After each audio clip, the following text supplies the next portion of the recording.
Well, I said this morning that since I didn't finish, I would try and finish the passage that we read. And so just in case you weren't present this morning, we were reading from 2 Timothy and from chapter 4, and we were considering the transition that was taking place with the apparently imminent passing of the Apostle Paul and the handing on of the baton of faith to the arms and into the hands of Timothy as a young man. And the reason that we arrived at this was because, as I said this morning, we were thinking last Sunday of the last words of David as we found them in 2 Samuel. And we were considering in the evening the long list of individuals who were a vital part of the life and impact of David in his role as the king. And I think I wasn't alone in finding that was a recurring thought through the week, the idea that there will be a last time for every journey. There will be the last time that you put the car keys in your car. There will be a last time that you kiss your wife goodbye. I had a book this week that came from a lady to whom I subsequently spoke, in which she chronicled her experience of bereavement when she, as a 54-year-old lady, had walked out of her house, leaving her husband of 64 sitting in his favorite chair. An hour later, she walked back into her house to find him still sitting in the chair, but he had passed from time and into eternity. And she wrote in her journal of how this was a day that she never anticipated, she clearly had never prepared for, and she wrote so helpfully that I felt inclined to call her and ask her just the details of it, because I want to learn from that. I want to learn for myself. I want to learn so that I can be of help to others who themselves are facing bereavement. She's now 73 years old. That's 19 years on from that day, and yet the transition is still a very real one. There are all kinds of transitions in life. As I mentioned this morning, there's the moment when the oldest of our children leave and we become empty nesters, moments of sadness, moments of immediate joy, and all kinds of bits and pieces. And therefore, what I wanted us to really come to grips with was the intense humanity and down-to-earthness of what is conveyed here in this section. That although, as we said this morning, that the apostle's heart is in heaven, his feet were so firmly and securely on the ground, and his anticipation of what death would mean for him did not immediately move him out of the realm of concerns for the everyday events of life that had to do with his imprisonment, that had to do with perhaps his lack of inspiration from reading material, that had to do with his own experience of being cold and at the same time of being friendless. And while he would have been able to say that his best friend was Jesus, still these other folks were important to him. And that is why, as he nears the end of his life, he's anticipating the company of Timothy and of Luke and of Mark. And it is in that context that he ends his letter.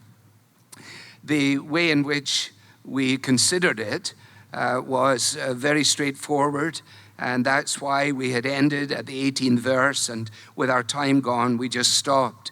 His anticipation was that he had been protected from all of the attempts of his enemy, whether it was the Roman authorities or others, to take his life from him. And he was confident that having been rescued, as he put it, from the lion's mouth, the Lord would rescue him from every evil deed and bring him safely into his eternal kingdom. And then, of course, he has this P.S. And immediately he goes on to say, make sure that you greet Prisca or Priscilla and Aquila. First of all, Priscilla and Aquila. I was thinking of this when I said to Charles a moment or two ago, isn't it amazing how the providence of God works? That those people who made their own determination, which was presumably a prayerful determination, now were unwittingly making it possible for us to be the beneficiaries of his presence with us and hopefully of the benefit of our collective influence on him. But it wasn't as a result of a thunderbolt. It wasn't as a result of some amazing prophetic message. It was just as a result of life. And of course, you will remember that in the Acts, Luke tells us, after this, Paul left Athens and went to Corinth. And he found a Jew named Aquila, a native of Pontus, recently from Italy, with his wife Priscilla. Why were they there? Because Claudius had commanded all the Jews to leave Rome. And so he went to see them. And because they both were of the same trade, he stayed with them and he worked, tent makers by trade. And in that context, he reasoned in the synagogue every Sabbath and tried to persuade Jews and Greeks.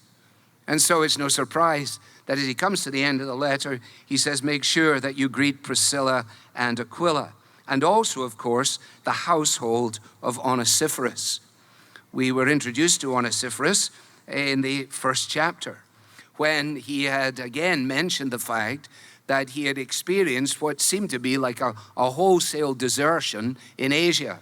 That whether it's hyperbole in its form or not, it is clear that what he had been enjoying in terms of fellowship and support had deserted him.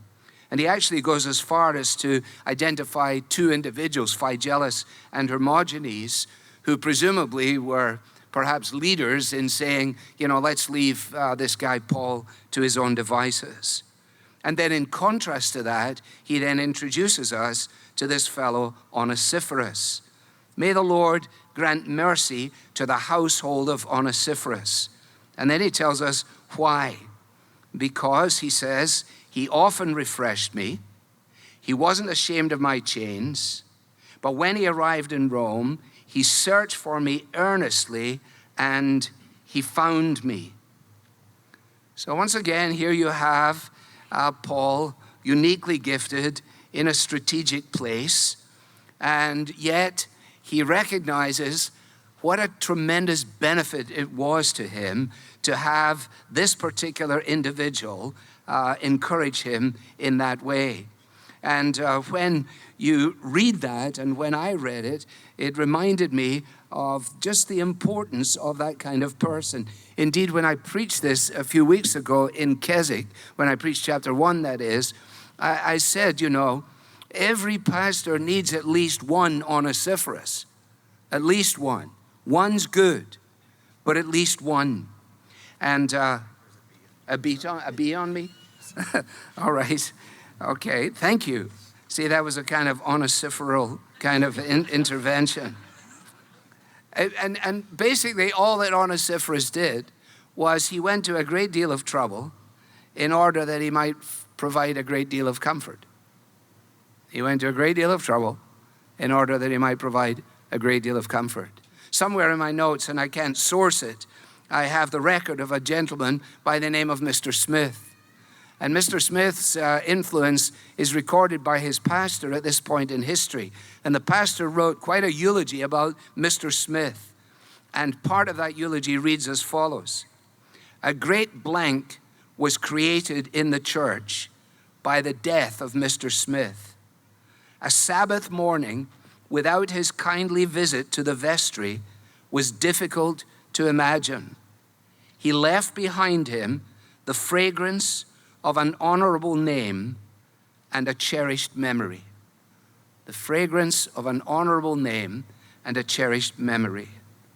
Onesiphorus is mentioned here in the PS because he lived so as to be missed. He was, if you like a character in Middlemarch, in Eliot's Middlemarch, that I quote often but purposefully, where in the course of that book she writes, "For the growing good of the world is partly dependent on unhistorical acts, and that things are not so ill with you, this individual, as they might have been, is in part owing to the number who live faithfully a hidden life and rest in unvisited tombs." Faithfully a hidden life, and in unvisited tombs.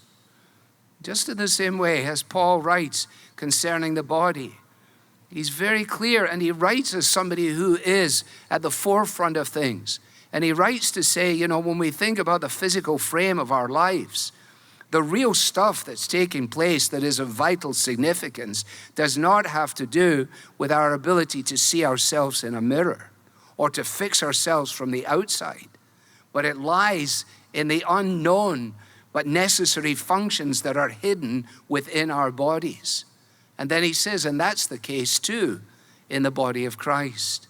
And it's one thing for us to pay lip service to that, and it is another actually to make sure that we are acknowledging that in the way we acknowledge the gifts and graces of others around us.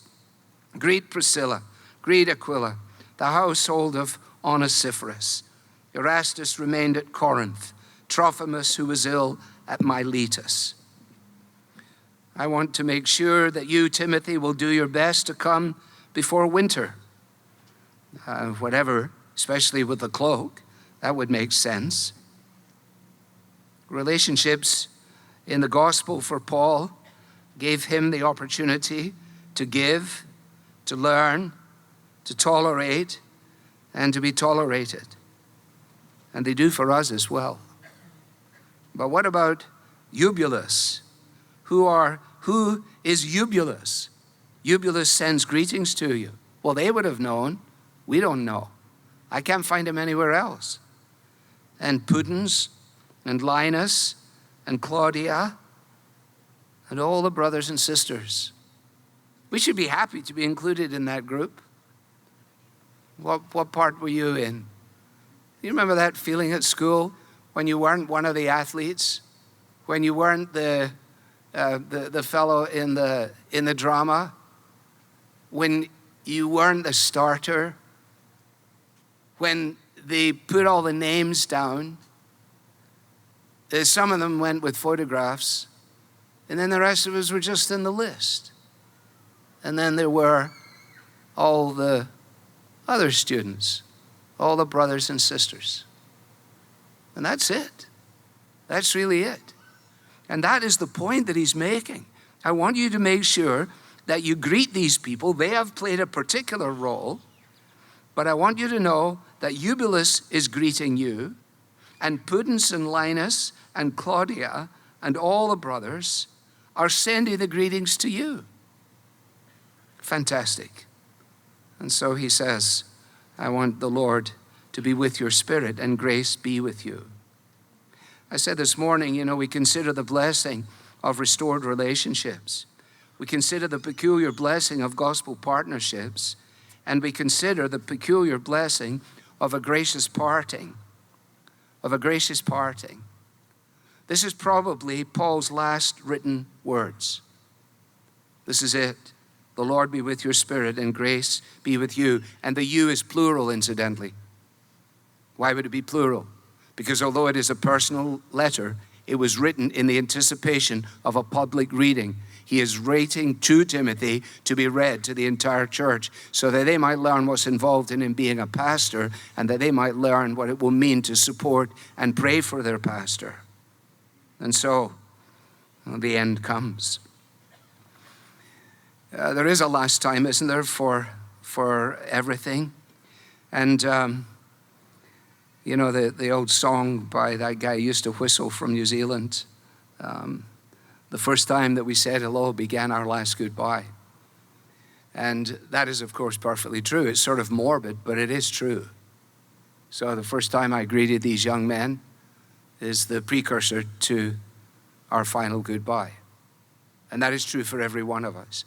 And that's why hellos are so important. And that's why goodbyes are absolutely vital. And so he says, so let the Lord be with your spirit. When I read this, I thought about Wimber. Wimber, the charismatic guy from the Pentecostal guy from, the 60s and 70s. As someone that wouldn't necessarily be right on the speaking list for basics. Although I might have experimented, I think, but probably not. I preached with him once at a conference in Wales. And of course, he was doing all kinds of ministry. And we could only walk about 100 yards, and then he had to stop because he was suffering from heart failure. And so I, classically said to him, hey, you're the great healer. How come you can't walk more than 100 yards? And he said, well, I'm not a healer. God heals, and he's chosen not to heal me. So I was suitably rebuked. But the song that came to my mind was a song that he wrote called the Spirit Song. And part of it goes like this. Oh, let the Son of God enfold you with his Spirit and his love. Let him fill your heart and satisfy your soul. Oh, let him have the things that hold you, and his Spirit like a dove will descend upon your life and make you whole. I think that's a nice song. And I think is in keeping with what Paul was saying. May the Spirit of God enfold you.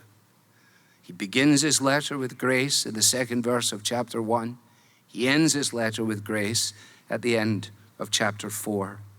He takes his leave of Timothy and all who are the recipients of the letter with a parting blessing, because he knew that Timothy would never outgrow the need for the Lord's presence, nor would the people of God outgrow the need of his grace.